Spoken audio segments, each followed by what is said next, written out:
And welcome to UN House in New Delhi. Thank you for joining us, whether you're here in person or following online via the live stream for this press briefing. We're very honoured today to have with us His Excellency Dennis Fracnis, the President of the United Nations General Assembly.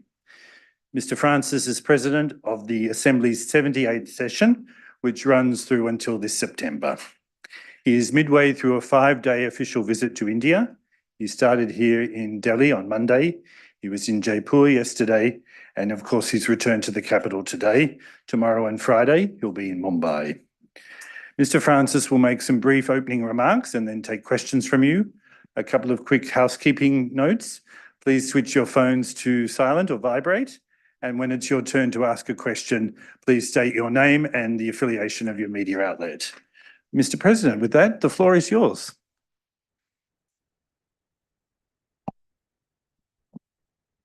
Good afternoon, everyone. Namaste. I'm delighted to be in India for the first time in my capacity as President of the General Assembly. But India is not unknown to me. I'm particularly delighted to interact with you all, friends from the Indian media, who have always shown great interest in the work of the UN, and in particular, the United Nations General Assembly. You help convey the work we do to 1.4 billion people, which is a quarter of humanity. I sincerely thank you for your work and your continuing interest. I'm here in India at the invitation of the External Affairs Minister, Dr. Jaishankar, whom I have just met. The primary focus of my visit is to seek India's continued support for my presidency's priorities towards peace, prosperity, progress, and sustainability at the United Nations General Assembly, but most importantly, to appreciate firsthand India's transformative actions, which I have seen myself during my stay so far, and how that can be a benchmark for other countries in the global south and beyond. India is already a key player both globally and at the United Nations. As the world's largest democracy where unity in diversity has endured for many years, India can relate very easily to principles of universality, which is the bedrock of the UN's foundation for sovereign equality of states. In these challenging times where the UN membership is more divided, as President of the General Assembly, I look to India to lead the charge in our quest to repair the trust deficit among member states. My first engagement in New Delhi was to pay my respects to Mahatma Gandhi at his resting place. I hold deep reverence and inspiration for Mahatma Gandhi. His words, "There is no way to peace. Peace is the way," I believe is more relevant now than ever during these pressing times. I then traveled to Jaipur, Rajasthan, where I personally witnessed the richness and sophistication of Indian civilization at various UNESCO World Heritage Sites. I also met with the governor, the chief minister, and the deputy chief minister of Rajasthan. And I extend my sincere gratitude for their generosity and hospitality. Most importantly, I was extremely impressed and uplifted by my visit to the Jaipur and accessible prosthetic limbs to the needy. It stands as a pinnacle of India's ingenuity, an innovation that restores hope and human dignity. Back in Delhi today, I had the opportunity to engage on the promise of the digital public infrastructure for the achievement of the Sustainable Development Goals. It is an honor to engage on a topic of such vital importance, especially in India, home of the world-class unified payment system, and culture of innovation that placed it in the hands of millions. As you know, I just finished my meeting with Minister Jaishankar. We had a comprehensive discussion on a wide range of issues that command our immediate attention. I commend the minister's personal commitment to the work of the UN and encourage his continued and active engagement. I would also like to let you know that in a short while,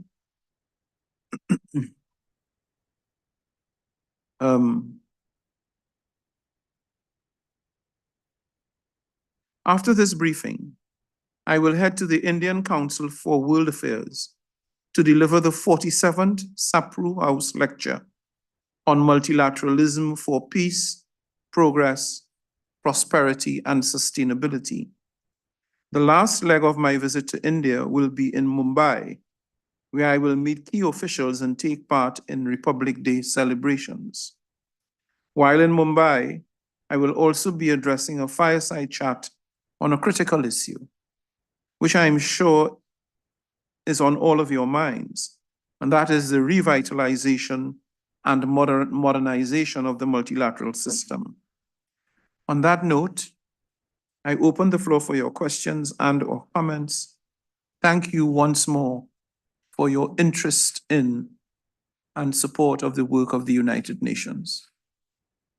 Thank you, Mr. President. We see a few hands up. In the front row. You have a microphone. Thank you. Ambassador, good afternoon. My name is Venkat Narayan. I'm the president of the Foreign Correspondents Club of South Asia. Can you tell us the status of the efforts to bring about UN reforms in general and the Security Council expansion in particular? The current Security Council has no representation for half of the world, Africa, South America, and India. And how can the world's largest democracy not be on the Security Council? What are your thoughts on that subject? This has been going on for many years. And what would be your advice? You have been involved in global diplomacy for 4 decades. Do you have any specific ideas about how to overcome these obstacles and really undertake reforms of the UN Security Council and the UN body as a whole? Thank you.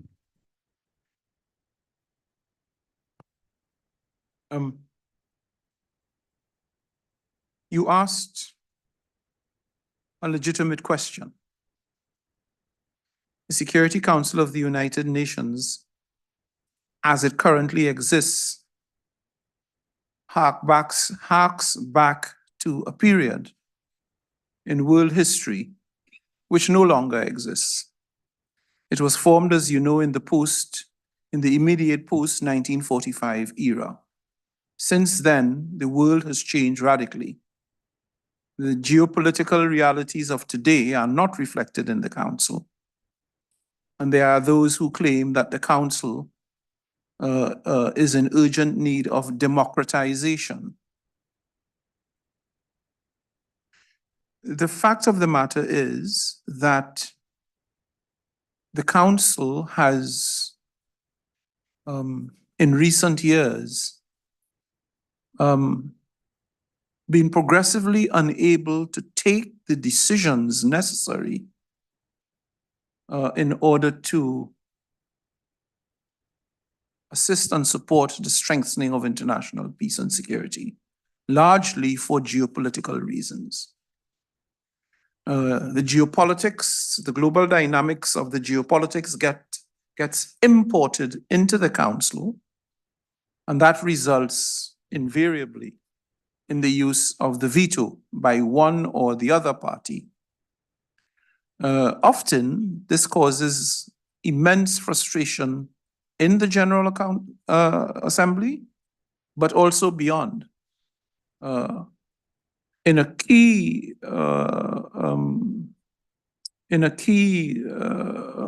area of concern for the UN as a whole, and that is the key constituency of the 8 billion people who are looking on. So reform of the council is absolutely necessary. I don't think that there is any member of the United Nations that would deny that there is a need for reform of the council.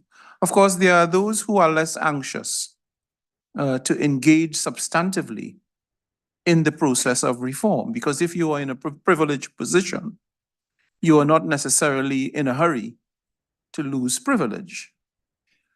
But I think it is well appreciated that the old formula, the existing formula, is woefully inadequate. And in the interest of the system as a whole, of the multilateral system, and of the ability of the United Nations to discharge its mandate, reform is inescapable. The question then becomes, what is the formula by which this reform would take place? And that is essentially the stuff, the core of the negotiations.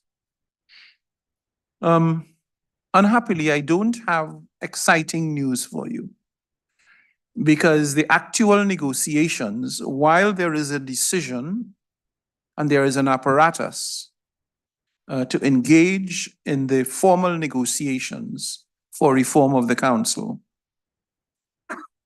the commencement of formal negotiations has not taken place. That is something on which members need to come to consensus. And there is no consensus as of now as to when that process should begin. What is happening at the moment is that members are engaging in a discussion on what the elements of the reform might look like. There are several models of how the UN, how the Security Council should be constituted. Whether it's an enlargement of the council or an enlargement of the non-permanent members, etc. I think there are about 5 formulas on the table for discussion. Now, where does India fit into all of this? Well, I can say to you that India has been a long-standing partner of the United Nations. India, in fact, contributes one of the largest numbers of peacekeepers to the system. And that is emblematic of India's commitment to multilateralism and to the values and principles that are enshrined in multilateralism. India is also an active and respective player in all of the fora for development of important policy in India, in the UN, whether it's sustainable development, whether it's human rights, whether it's pandemic preparedness. India is a reliable and highly regarded partner. Now, as President of the General Assembly, my job is to assist, facilitate, encourage the process and to ensure that the process is conducted in an open, transparent, inclusive manner.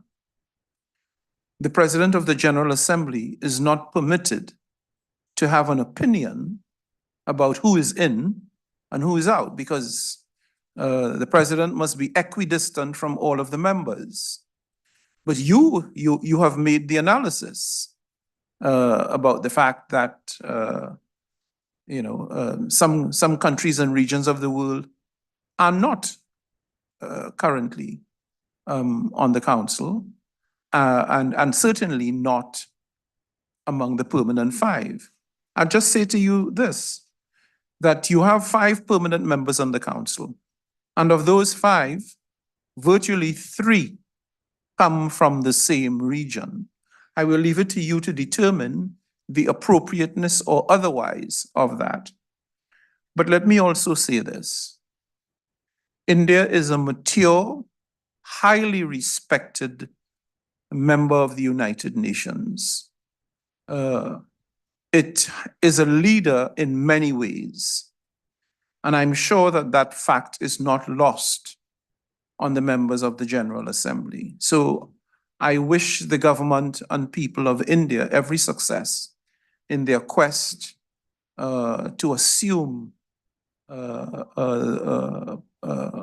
membership of the Council on a permanent basis. Whether that occurs or not will be a matter for the members to determine. My role is to ensure and to insist that it is done in an acceptable and open manner so that there can be no doubt or question about the integrity of the process. Next question. We'll go to the second row. Yes, sir. Hi, sir. I'm Siddhant from Beyond. My question is on the issue of terrorism. India has been a victim of terrorism. You will be going to Mumbai to pay homage to the 2611 victims. What do you have to say on that? We know there is a country in the region that has been involved in cross-border terrorism in India. What's your standpoint? And also a definition of terrorism is something that India has been calling on. If you can talk about that as well. The first thing I should say is that terrorism is a global phenomenon. It is everywhere.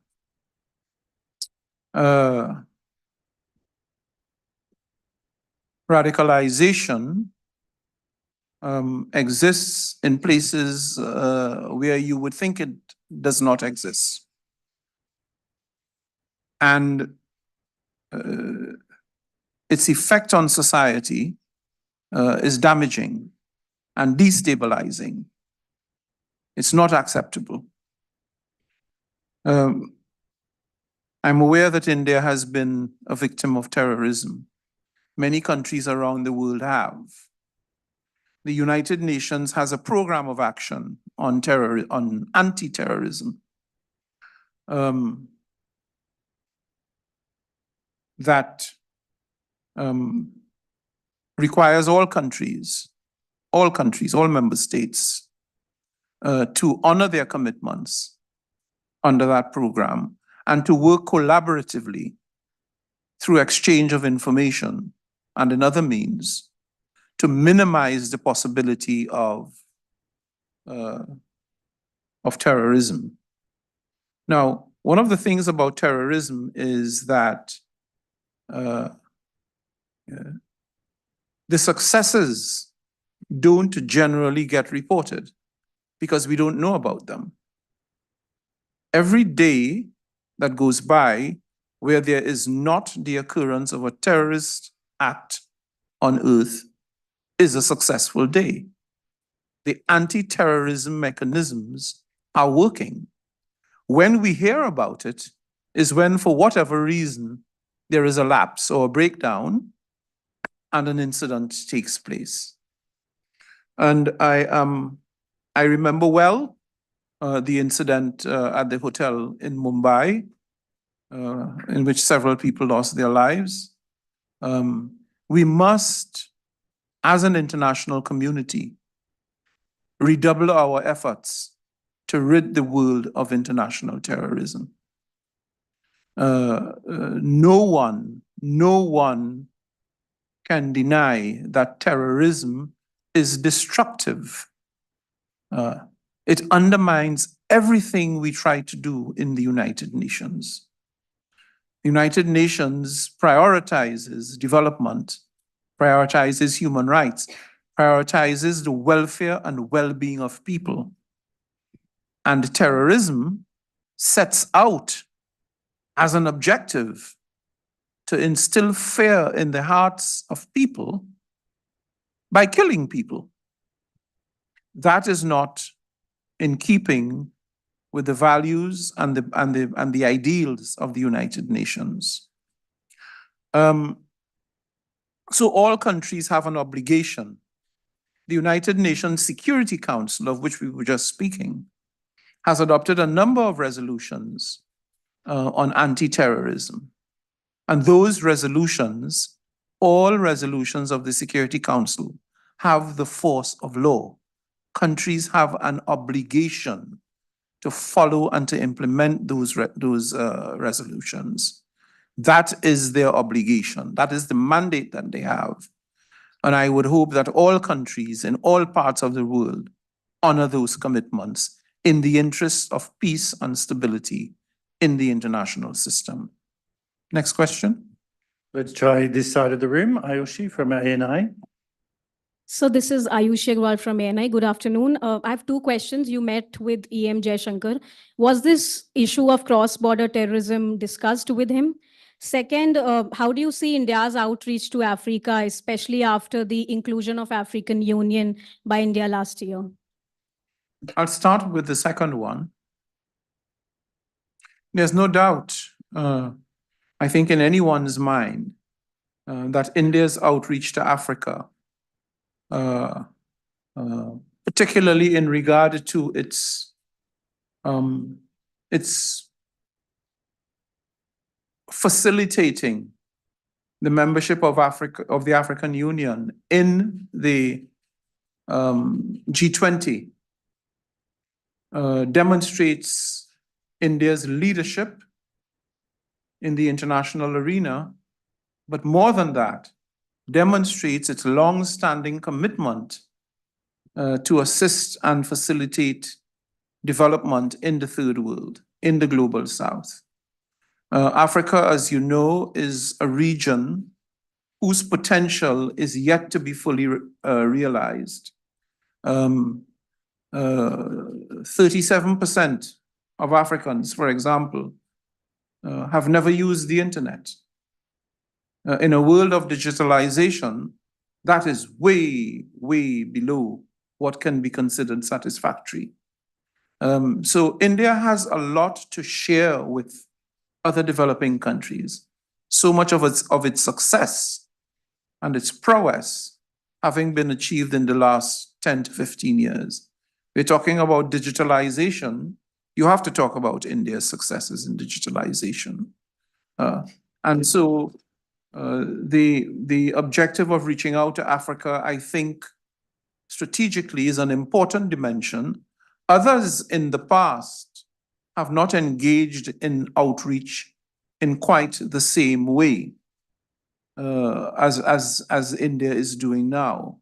They have relations, yes, but those relations have been exploited in ways that benefit those countries rather than benefit the Africans. Well, in this case, India is willing to share and to engage and to facilitate Africa's engagement and its voice in global policy making as it relates to economic development and finance. And since the developing world is carrying an excessive burden of debt, many of these middle-income countries in Africa are carrying a very heavy debt load.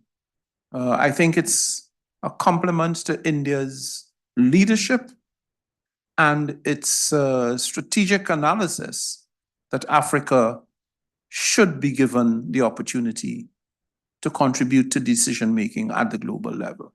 So I commend India for that and for its ongoing commitment to development in the global south. Next question. The gentleman beside Ayushi. Good afternoon, sir. Sridhar from the Asian Age and Deccan Chronicle. My question, you spoke about the fact that when the UN Security Council passes a resolution, it has the force of law. Yes. But we have seen two major conflicts, the first being Ukraine in recent times, where Russia largely used the veto power, and we have seen the Israel-Hamas-Gaza conflict, where now the tables have turned. It's the US which is using the veto power. So do you feel that the institution of UNSC as such, and also senior functionaries like the UN Secretary General and even the post of the UNGA president, which you currently hold, they have become largely ornamental or lame duck positions without any effective powers to actually sort of force a consensus or hold the P5 members to account? That's my question. And the second, also, your talks with External Affairs Minister S. Jaishankar, could you shed some light on it? What were the issues you raised and what you expect of India? Thank you. The first thing I'd like to say to you is that consensus cannot be forced. That's a contradiction in terms. Consensus has to come from the body politic. And the body politic, of course, is the General Assembly. You can't force people to accept something that they will not accept. And that is the magic of the UN and of multilateralism. One man, one vote. It matters not how powerful or how powerless you are. One man, one vote. Now, with respect to your analysis that some of the high-flying posts in the UN, such as the Secretary Generalship and the Presidency of the General Assembly, are sort of token window dressings that are toothless and perhaps pointless. You didn't use the term, but I got the sense that that's what you were intending. Pointless. Simply because it's not been possible to insist upon the implementation of some resolutions passed by the Security Council. Well, let me answer you this way.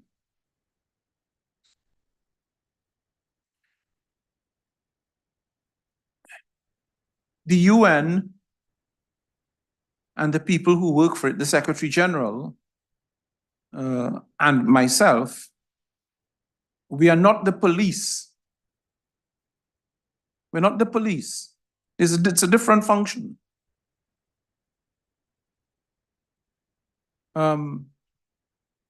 But the system needs to be policed. And in fact, it is.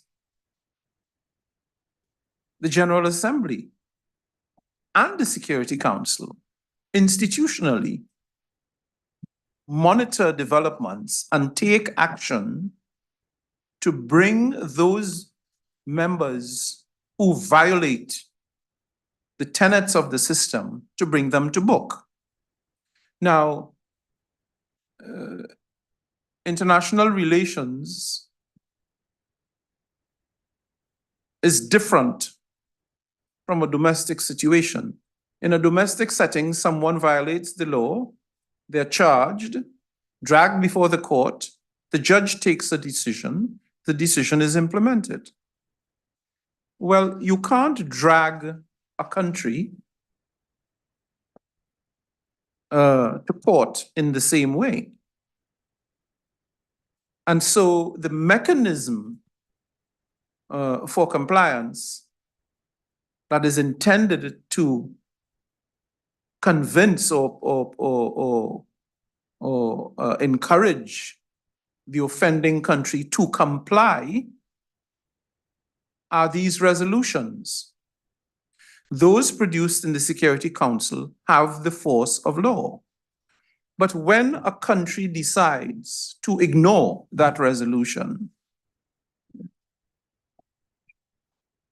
the UN doesn't have the capacity to take that country to jail. There is no jail. Countries, however, are not comfortable politically being shown to be in violation because they can be isolated that way. And no country wants to be isolated. Power is exercised in the system in a number of ways. Big arsenals, big profile, a combination of both, a high reputation for reliability, for balance, and for credibility. No country wants to be seen as destroying the system. And so the language used, for example, in the case of Ukraine, the language used is a military action. It's not the same as war. So you have to pay attention to these subtle textual differences. Now, when countries do not comply with their obligations or insist that they are not going to correct their actions in violating their obligations, the best that the UN can do is to use the resolutions and maybe employ sanctions. But beyond that, you see, because it is a decision that every country must make whether to comply or not. And the expectation is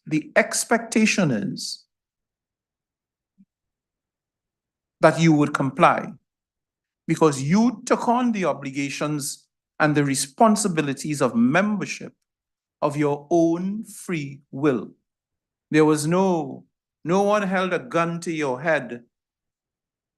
I told you earlier, consensus cannot be forced. In the same way, you can't force a country to join the UN. That's a sovereign decision. And because countries are sovereign, they can determine, well, I'm going to ignore the resolution. It's not right, but it's a fact. So it's not a perfect system, but we don't live in a perfect world. Because as I said earlier, you can't lock up a country. You can isolate them. You can make their life uncomfortable. You can sanction them. And there are many examples of countries under sanction, UN-approved sanctions, which are consistent with international law. There are other kinds of sanctions that attract a different kind of political response. We're not talking about those. We're talking about those, including those dealing with terrorism, that have the force of law and that obligates all countries to honor those commitments.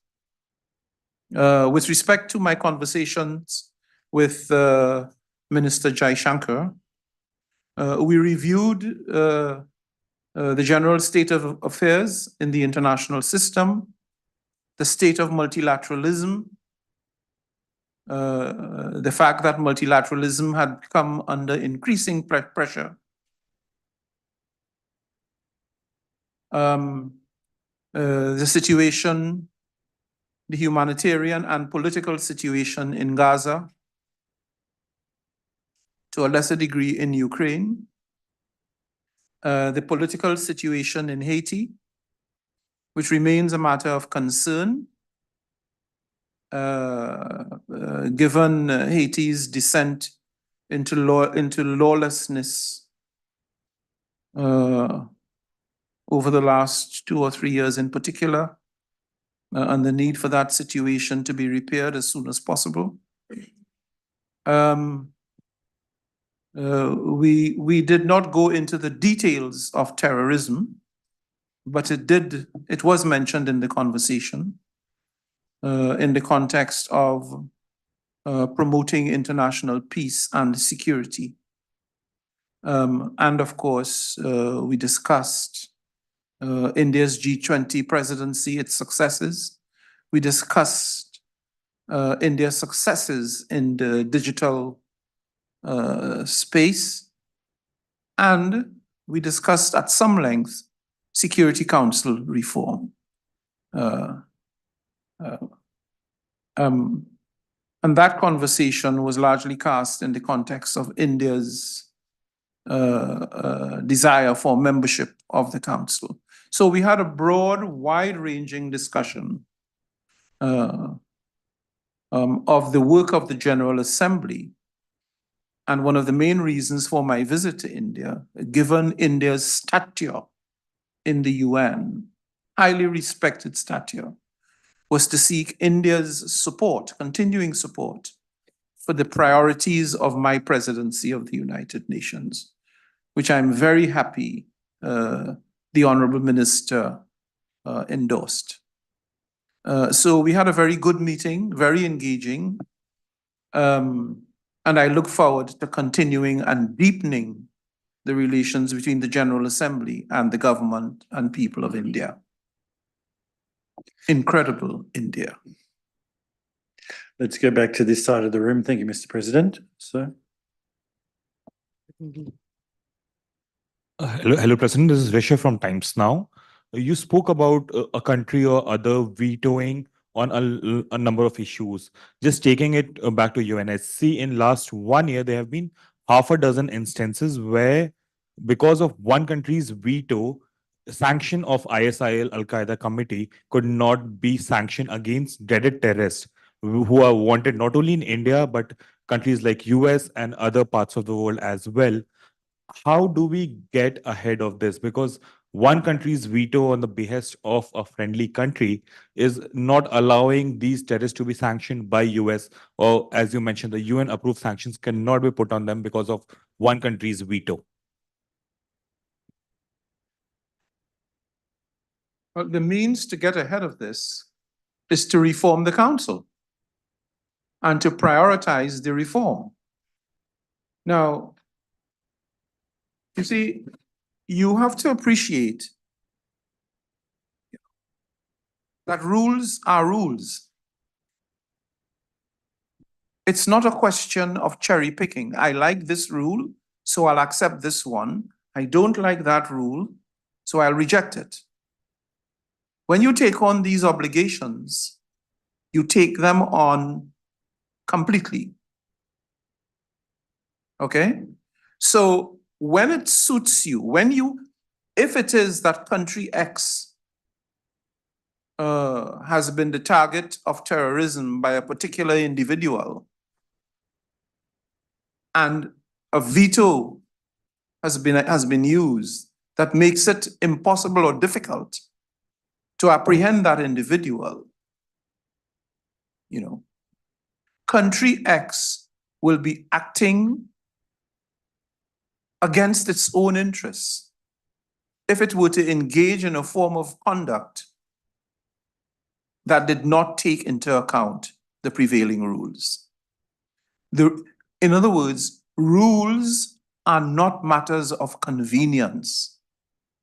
They're there to regulate conduct and behavior in a transparent way. And we are obliged to honor them. That is what makes society stable.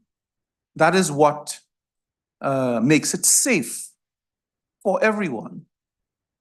We don't necessarily like everything that happens, but you have to honor the system. It's the system, because that is the system we have, and that is what gives it integrity. Which is why it's important to ensure that the system works well. Because at some point in time, you will need the system to work for you. I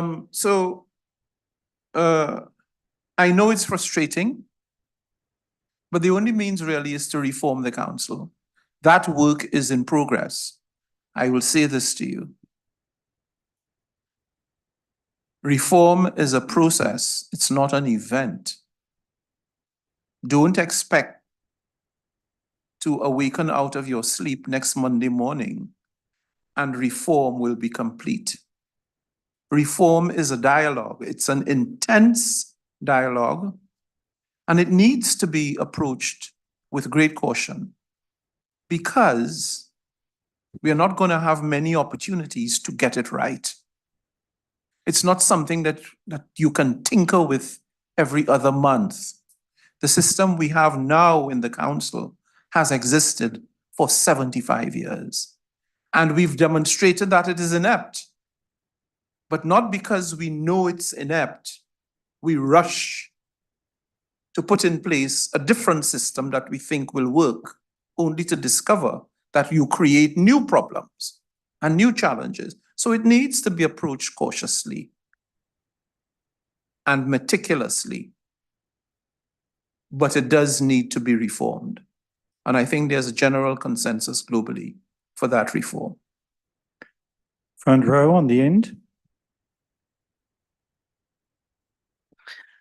I'm Shakir Hussain from Panama. What are your thoughts on the genocide Israel is committing in Palestine?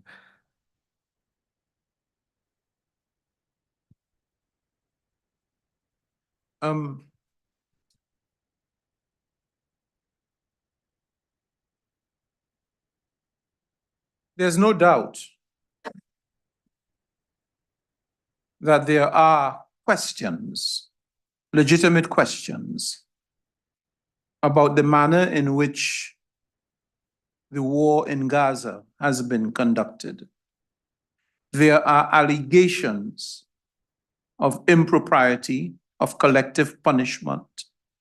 There is evidence of facilities and installations that under international law are protected from direct attacks.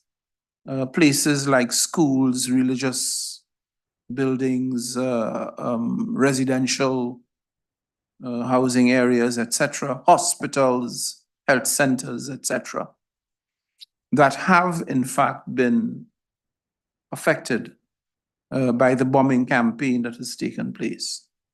But you'd notice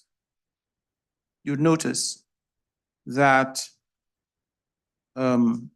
I've deliberately not endorsed your characterization of what has taken place as genocide. That, and I'm not saying that there is not genocide. I do not know. That has to be determined in very objective circumstances in which there would be an independent investigation and a decision by a court, an international court. There may be what we think is evidence of genocide, but that characterization at this stage would be premature for someone in my position. It will be up to others, and I believe that the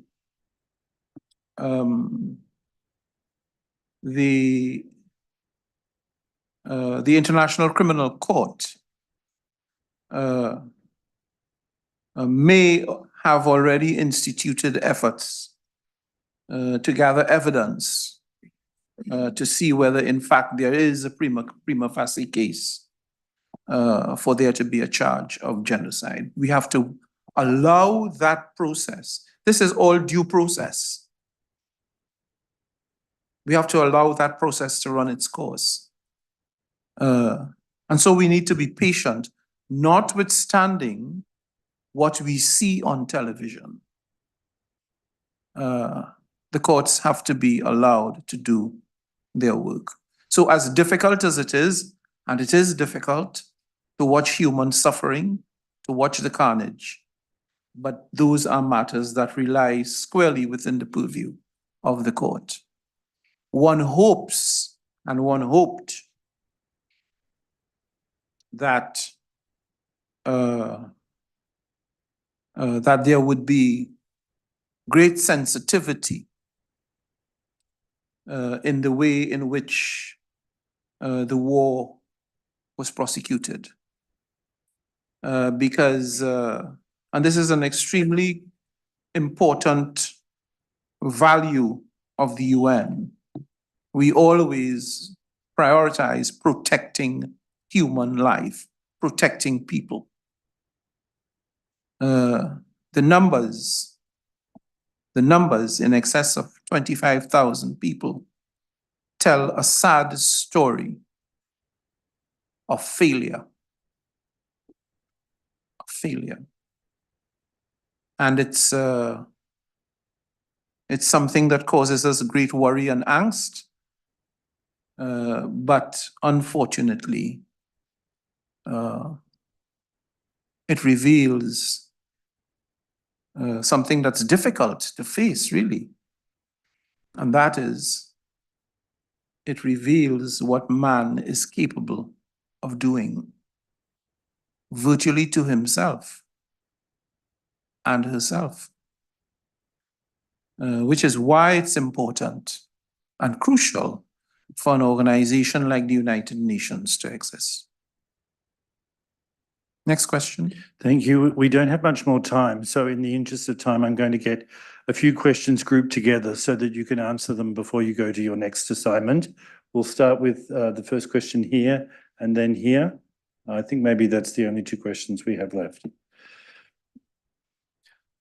Thank you, Ambassador Francis, for holding this media interaction. I'm Manas Pratim Bhuyan. I work for PTI, Press Trust of India. It's a news agency. So my question is relating to the situation in Gaza. So India has been calling for a resumption of negotiations to find a solution, especially two-state solution to the whole issue. How do you see India's call? How do you view this? Do you think it is time to just start negotiations for a two-state solution? And your assessment about the evolving security situation in the Red Sea in the wake of attacks by Houthi militants on cargo vessels? Thank you. And then the other question here.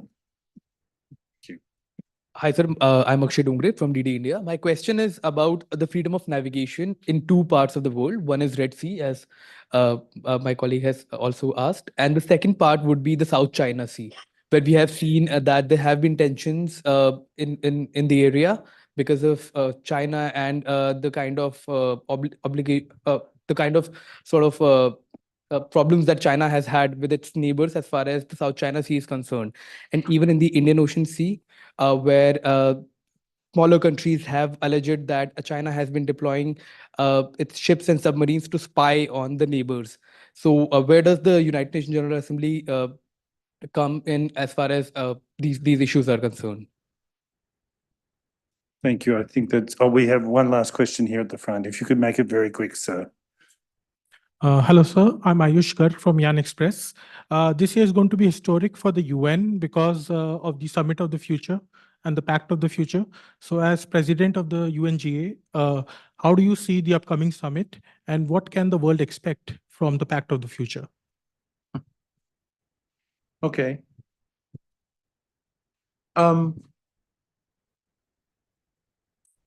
You're quite right. India had been calling for the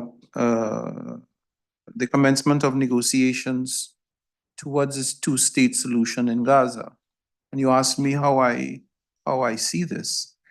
Well, I see this as highly responsible, pragmatic,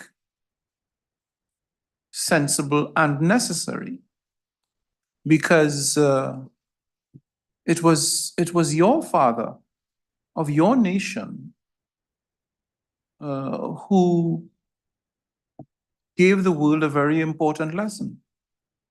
And I find myself repeatedly returning to those words and quoting them. There is no way to peace. Peace is the way. It's the only way. Because if you look back at the history of Gaza, every other year, there's a new iteration of this war.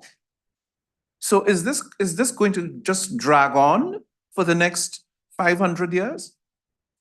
It's unsustainable. Violence never produces a credible solution. And a military solution in Gaza is impossible. It will not hold. You can't impose it. You can't impose it. It has to be mutually agreed through a political process that will address the fundamental aims, and that would be a homeland for the Palestinian people, and that Israel, respecting Israel's right to live in peace and security. It really is the only way. So we need to get back to that. Over here, you were asking about the situation in the Red Sea and in the South China Sea. Let's take the Red Sea. That is an extremely disturbing situation. It would appear that third parties are facilitating this action being taken by the Houthis in the Red Sea. Very damaging and very dangerous, because the last thing you really want is the regionalization of that war.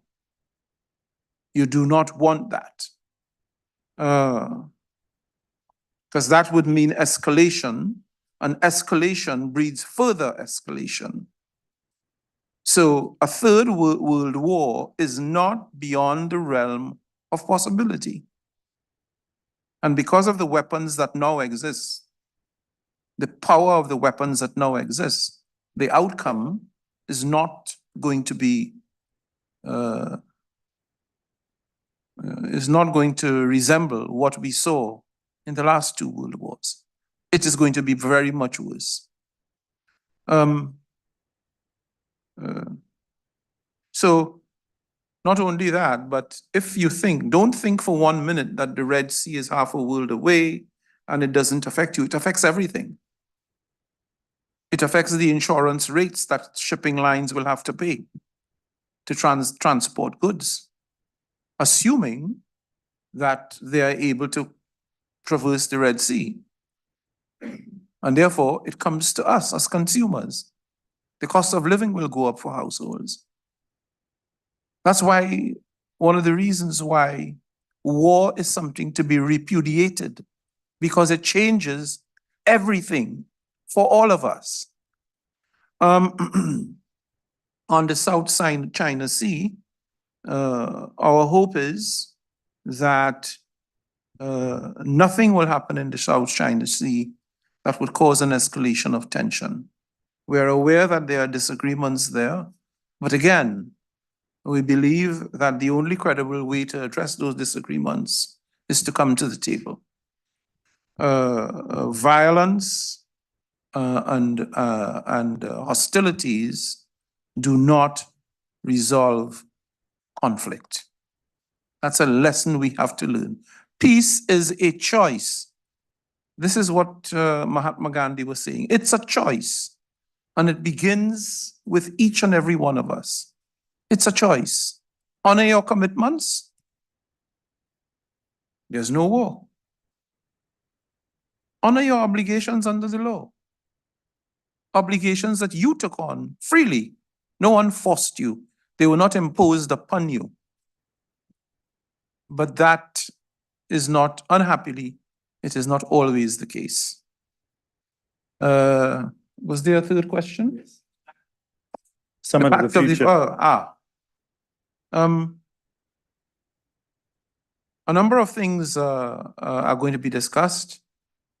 The Pact of the Future, first of all, I should let you know, the Pact of the Future is intended to turbocharge the achievement of the SDGs. The SDGs, as you know, constituted a commitment given by the United Nations in 2015. And as of now, they are off track. We need to get them back on track and to deliver them.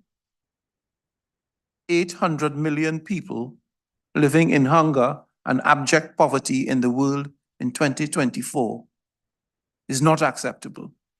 We need to lift people up, to give them hope and to bring them into the system so that everyone can benefit from the fruits of sustainable development.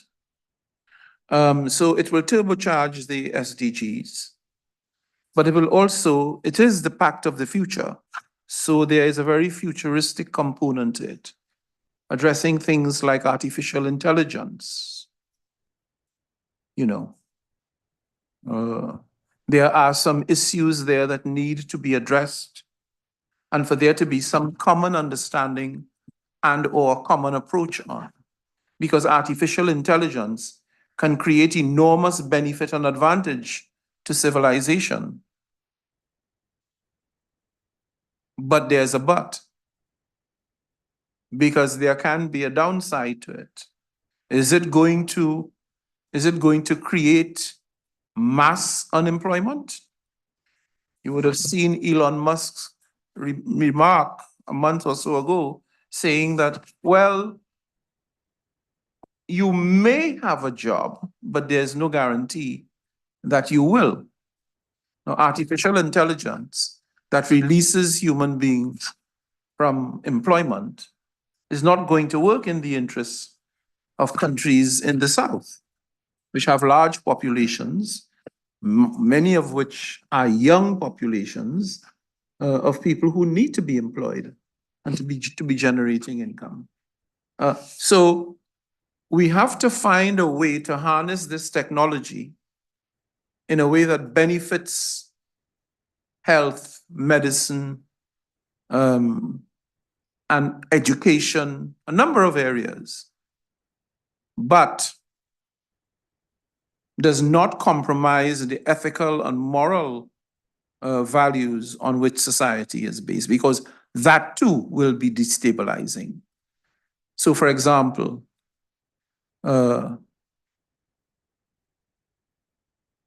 should it mean that your private data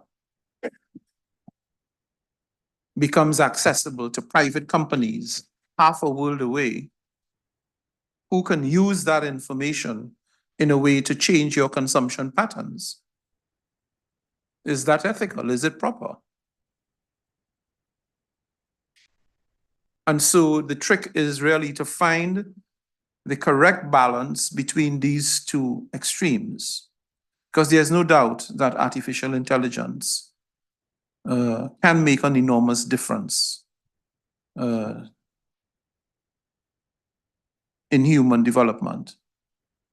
We, however, need to be sure that it works for us, and not against us, and in particular, not against the global South. That's why it's important to put in these guardrails. The Secretary General of the United Nations has already sought to put in place a sort of think tank to offer guidance in this area. Experts drawn from across the world, developed and developing countries, in anthropology, in law, in ethics, in philosophy, in science, in chemistry, in medicine, biology, etc., to help us to identify what would be acceptable in the use of artificial intelligence.